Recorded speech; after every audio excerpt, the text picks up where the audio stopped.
एक दिन एक सियार किसी गांव से गुजर रहा था। गांव में उस दिन हाट बाजार लगा हुआ था। सियार जब हाट से गुजरा तो वहां उसे लोगों की भीड़ दिखाई पड़ी। वे लोग जोर जोर से चिल्ला रहे थे और तालियां बजा रहे थे। कौतूहलवश सियार उस भीड़ की ओर चल पड़ा और उनके बीच में से झांक कर देखने लगा कि आखिर माजरा क्या है। उसने देखा कि वहां दो हट्टी कट्टी बकरियों के बीच लड़ाई हो रही है। लोग उन्हें ही देखकर चिल्ला रहे हैं। दोनों बकरियों के बीच चल रही लड़ाई जबरदस्त थी। अपनी सींगों के वार से दोनों ने एक दूसरे को लहूलुहान कर दिया था, किंतु इसके बाद भी कोई रुकने का नाम नहीं ले रहा था। उनके शरीर से बहता हुआ रक्त सड़क पर फैलने लगा था।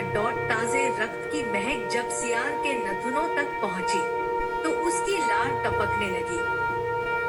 वह दूध को रोक नहीं पाया और रक्त को चाटने लगा। रक्त को चाटते चाटते वह बकरियों के नजदीक पहुंच गया। उसके मुंह में बकरियों के रक्त का स्वाद लग चुका था। अब उसका लालच और बढ़ गया। उसने सोचा कि क्यों न इस बकरियों को मारकर मैं अपनी पेट की ज्वाला शांत कर लूं।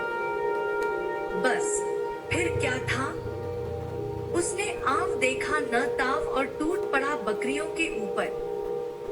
बकरियां हट्टी कट्टी और बलशाली थी। ऊपर से बहुत देर से लड़ते रहने के कारण तैश में भी थी। सियार के अडंगे ने उनका क्रोध भड़का दिया और उन्होंने सियार को ऐसी पटकनी दी कि वह चारों खाने चित हो गया। उसके बाद बकरियों ने उसकी तब तक धुनाई की जब तक वह मर नहीं गया। कोई भी कदम उठाने के पहले भली भांति सोच लेना चाहिए। लोभ के वशीभूत होकर उठाया